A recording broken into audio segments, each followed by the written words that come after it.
What's up, gamers? It's Above, and in today's video, I'll be sharing 10 tips that will immediately make you a better PvE player leading up to Witch Queen. Whether you're a new light kicking off your Destiny journey or a veteran of the series chasing a day 1 raid completion, this video has something for you. Without wasting any more of your time, let's get into the tips. First up, and arguably one of the largest skill gaps in all of Destiny 2, we have understanding gameplay cues. These cues can be found everywhere in Destiny, ranging from basic activities like public events and lost sectors to pinnacle activities like day 1 raid races, brand new dungeons, or newly discovered secret missions. Regardless of your current skill level or the complexity of the content you're playing through, paying attention to these gameplay cues will help you improve as a player. This can range from visual effects on screen to a change in the tempo of music,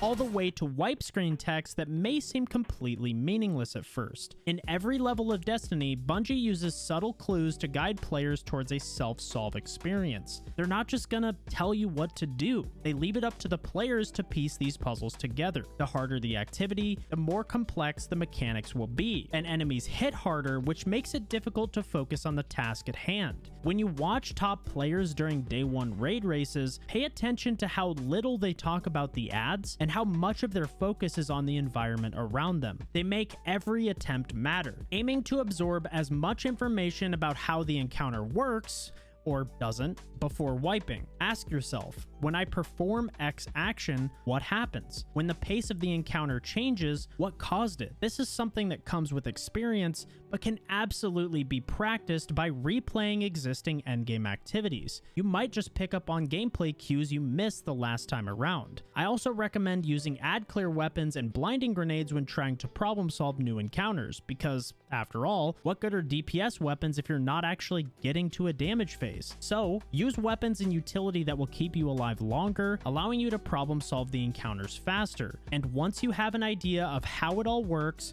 optimize your loadouts and get that clear. At number 2, we have a tip that we have all been guilty of at one time or another, and that is to stop blaming the game. There's 3 of them. Okay, rotate now. They're Hello all there. stacked. What the f? Okay, yeah, you can blame the game on that one, but the point is, as someone whose stream revolves around helping people through the most difficult endgame content, I see players get upset when they die and blame the game all the time. In reality, they've either positioned themselves poorly, don't listen to important callouts, or try to do something heroic that ends up getting themselves killed. There will always be situations where you die from something out of your control, but it's the rest of your deaths that you should be trying to learn from. Think about what you did wrong, and focus on correcting your mistake the next time around. Did I have utility available to help me? Did I try to panic res instead of taking my time to ad clear? These are the types of questions you should be asking yourself after a wipe. Destiny is a game of repetition, but if you refuse to use those reps for something constructive, you're gonna have a hard time improving. Change this mindset and your game will improve in no time. Next up, we have one of the most important tips of this entire video, and that is how damage stacking works. Between various buffs, debuffs, charge with light, warmind cells, elemental wells, artifact mods, damage perks, and all the other ways damage can stack in this game, I'm sure you've been confused at one point or another. So let's start with the basics. First, we have the constant buffs that remain season to season in Well of Radiance and Ward of Dawn. Well provides a 25% damage bonus for 30 seconds, while Bubble provides a 35% bonus for 15 seconds, but can be refreshed to last for 45 seconds by strafing in and out of the bubble. It's important to note that these buffs do not stack. The higher damage value will always take priority. So in this case, Bubble will override Well as our lone damage buff. Next, we have our constant debuffs. These are weapons or abilities that weaken an enemy to incoming damage. Tether, Melting Point, Tractor Cannon, and Divinity are some of the common debuffs present in the game today, all of which weaken enemies by 30%. Though debuffs don't stack with one another, they do stack with the buffs I mentioned before. So on a basic level, you can always have at least one buff and one debuff. Now here's where things start to get complicated. Over the last several years, various armor mod ecosystems have been introduced to Destiny. This includes Charged with Light, Warmind cells, and Elemental Wells. What makes them confusing is the fact that some stack with our buffs and debuffs, while others do not. For example, High Energy Fire and Argent Ordnance, popular Charged with Light mods, buff weapon damage but do not stack with Well or Bubble. However, Font of Might, an Elemental Well mod, and Power of Rasputin, a Warmind cell mod, do stack with Bubble. These both require a bit more setup than Charged with Light, which is probably why Bungie allows them to stack. Now let's throw seasonal artifact mods into the mix. These are temporary mods that change season to season, and significantly shift the weapon meta when present in the game. If you've played the last couple seasons, you're probably familiar with Breach and Clear, Particle Deconstruction, and Focusing Lens. These are popular for a reason. They grant abnormally large damage values and have the ability to stack with everything we've mentioned so far, which makes for some insane boss bakes depending on the season. And lastly, we have weapon-specific damage perks that will always stack with other sources. Some of the most popular options this season are Firing Line, Vorpal, and Frenzy. With optimal damage stacking, meaning everything we listed so far, your heavy weapons will hit 4.9 times harder than before. With that said, this type of damage stacking is pretty difficult to pull off, and to be honest, is unnecessary in most activities. But with this knowledge, you can stack together buffs and debuffs that fit your playstyle and help your team optimize damage whenever you need it. Next, we have Understanding Resist mods. Now, most of you know how strong Protective Light is, but if you don't, let me get you up to speed. In short, when your shields break and your health goes into the red, Protective Light will proc and give you a free 50% damage resist. It helps you survive things you have no business surviving. So if you don't have this mod, keep tabs on A21's inventory and pick it up as soon as you possibly can. If you have this mod and don't already use it, well, use it, please. With that said, this tip isn't about Protective Light. It's about how resist mods actually work and which ones you should be using and avoiding. First up, we have Sniper Resist. This one sounds good in theory, especially when you consider that snipers are some of the most lethal enemies in endgame content. Can it be helpful? Absolutely. But it's not helpful as often as you'd think. You see, Sniper Resist doesn't give you protection from snipers. It gives you protection against attacks at distances greater than 29 meters. If there's an encounter where you happen to get shot by a sniper at 28.5 meters, Sniper Resist quite literally does nothing for you. It becomes a wasted mod slot. Melee Resist has a bit more use, especially in ad-dense encounters, but if you're allowing yourself to get meleeed in endgame content, you probably have bigger issues on your hands. I will always recommend running more general resist mods, including the likes of Concussive Dampener, along with Solar, Void, and Arc Resist, depending on the enemy type that you're dealing with. These mods are far more consistent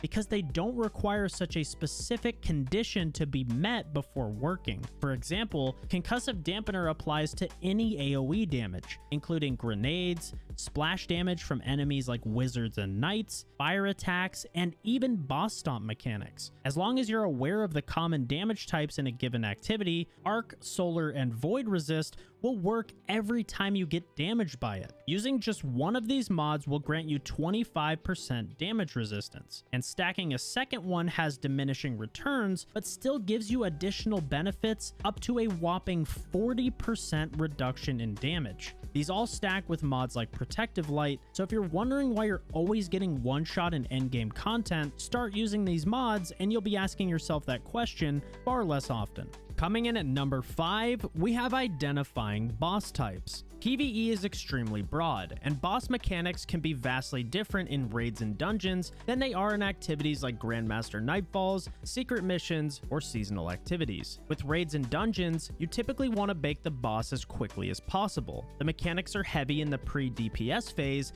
but once the damage starts, your sole focus is on killing the boss to avoid additional phases. There are usually some light mechanics thrown in there, but not too much to distract you from doing damage. We have Grandmaster Nightfall bosses that follow a similar pattern. Lake of Shadows, Warden of Nothing, and Broodhold are some that come to mind. You want to bake these bosses immediately because, well, if you don't, the fights get ugly real fast.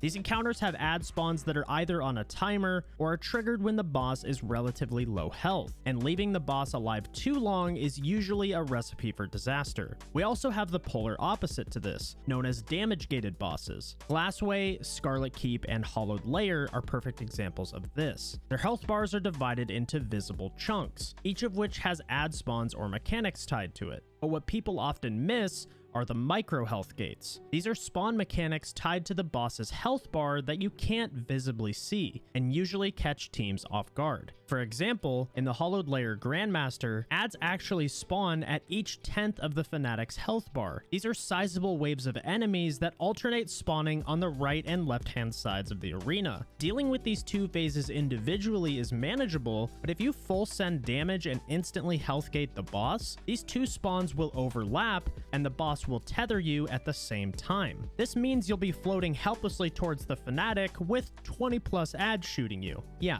see ya in orbit, bud. Instead, you want to take this fight slow. Chip down the health bar one bit at a time, allowing you to clear each wave of ads individually. In these type of fights, slow and steady wins the race. So as a rule of thumb, if the boss has health gates, assume they have micro health gates as well. Take the methodical approach and focus on how the ad spawns truly work. If the bosses don't have health gates, focus your loadout on DPS and get ready to melt. The next tip is for my mouse and keyboard players. As Destiny's progressed over the last several years, the game has added finishers, air moves, and separate melee binds, which has made it harder for every one of our keybinds to feel natural. This tip is focused on helping with that. Some of the most popular PvE subclasses have what is called an air move, such as Phoenix Dive, Icarus Dash, and Shatter Dive. Since this ability isn't available on every subclass that I play, I ended up putting it on V. I'm kind of running out of room, to be honest. The other abilities that I use more frequently are bound closer to my WASD keys. For example, I have my class ability bound to F. It's super important regardless of the class that I play, so I wanted it as close to my WASD keys as possible. Now, what if you could make air move and class ability the same keybind?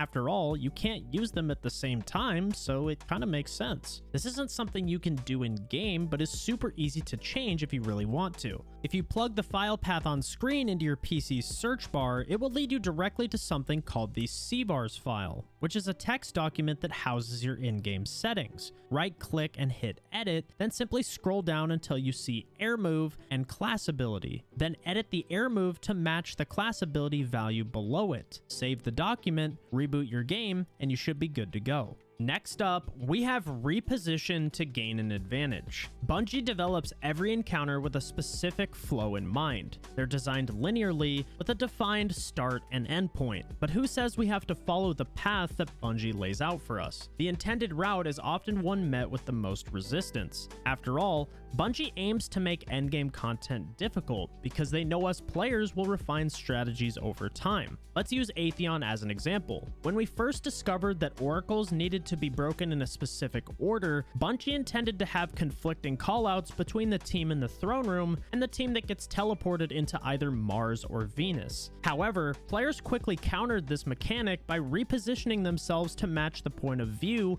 of the team in the throne room. This way, the call close left truly means close left. If your team had remained at the top of the stairs where you get teleported in, however, that same call would have meant far right for the team inside. Yeah, it's not surprising there were a ton of wipes on day one. This change in strategy may seem basic, and that's because it is. It's micro adjustments like this that often lead to the most benefit. The Prophecy Dungeon has a fantastic example as well. During the final boss fight, it can get hectic. There's boss clones, knights, and scions all shooting you in a pretty confined space. It almost seems like there's nowhere to go. But if you pay close attention when dunking motes, the boss actually disappears from the side that you dunk on. So after killing the ogre, you can use this cover from where you deposited if you're struggling to stay alive, especially if you're going for your solo flawless. You should always try to position yourself in a way that makes encounters safe and simple. Sometimes it's little adjustments that give you the most success, and other times it's studying enemy behavior during an encounter. Always keep an open mind about what you can use to your advantage,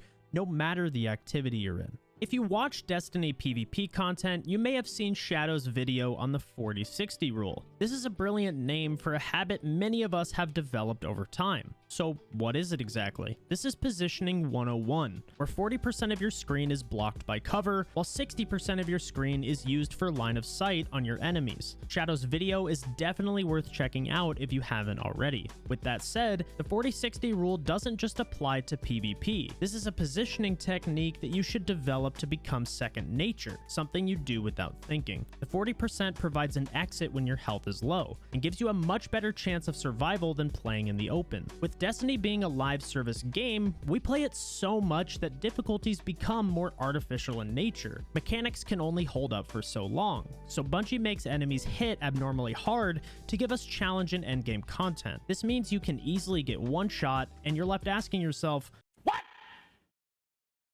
What the f? Playing your life is key, and this basic positioning tip helps with that more than you may realize. The harder the content, the more important this rule becomes. In fact, I often take the 40-60 rule and turn it into more of like an 80-20, peak shotting and strafing in and out of cover to temporarily break enemy aggro. I can still suppress champions, dodge sniper shots, and use these peaks to gather intel on which enemies are still alive without putting my life at risk. The next time you play, focus on this rule. See how often you subconsciously do it successfully, and when you die, ask yourself if you made positioning errors. This will clean up your game in no time. Next up, we have a subject that made everyone want to chase the Adept Big Ones mod. Not because it does more damage or is insanely overpowered, but because it solves one of the most confusing problems in the game, and that is which enemy specs to use and why. Let me explain. Vorpal is a weapon perk that gives you additional damage to bosses and vehicles in PvE. However, Vorpal also works on champions. Now the weird part is that if you try to use boss spec on a champion, it does nothing for you. You actually have to run major spec if you want additional damage. So we have Vorpal, a boss-based perk that works on champions, but boss spec doesn't. So yeah, it's kind of confusing. The main thing to remember is if you're running an activity with champions in it, use major spec on primary weapons for consistent stuns, or Adept Big Ones if you have it. For heavy weapons, I recommend using boss spec or Adept Big Ones, as it will help your total damage output. Minor spec is great for most content in the game, and is an obvious choice for primary weapons in activities that don't have champions in them. There's one other variable I want to talk about, and that is Taken spec. As the name indicates, this only works on taken enemies, making it the most specific mod we've had so far. However, it also offers the greatest benefit at a 10% damage bonus compared to the 7.7% of all the others. Anytime you have an activity with Taken in it, be sure to use this mod. If you guys have any additional questions on this topic, or any topic in this video for that matter, be sure to drop them down in the comments below. Our final tip covers a misstep that plagues far too many Guardians out there, and that is ability and ammo fear. Far too often, I see players holding onto their abilities, conserving their heavy ammo, or waiting to pop their super at just the right moment. All of this just to end up on a wipe screen. Learning to play aggressively with heavy ammo, take advantage of your abilities, and chain supers with your teammates are some of the most impactful changes you can incorporate into your gameplay. As I mentioned in the previous tip, endgame content is littered with one-shot potential. The faster we can eliminate these threats, the easier that content becomes. Don't be afraid to use your heavy ammo to burn down champions. After all, Aeons exist. So as long as you plan out finishers, you can use your heavy ammo a lot more often than you'd think. The same goes for supers and abilities. Holding on to these is all about opportunity cost. The longer you hold on to what you have, the less you'll get in the future. Yeah, you could save your Dawnblade for the most perfect moment possible, where you clear an entire room with super energy to spare. The issue is, you might be waiting quite a while for this moment to pop up. Instead, you could be using your supers more frequently. Maybe you kill 10 to 12 enemies, clear an ad wave quickly, and generate orbs for your teammates. This might top off their super, allowing them to generate you orbs. And now you're a third of the way back to your super within just a few seconds, with another teammate's super available to get you even closer. You're now chaining supers for each other and clearing encounters significantly faster. The same can be said for abilities. Warlocks. Throw down those rifts to proc Benevolent Dawn. Hunters, use those smoke bombs to reposition your team and get grenade energy back. Titans, use those barricades to block incoming damage for a res. You never know when that type of utility can save a teammate's life. Overcoming ability and ammo fear goes a long way in Destiny, and the more aggressive you play with this utility in high tier content, the better off you'll be.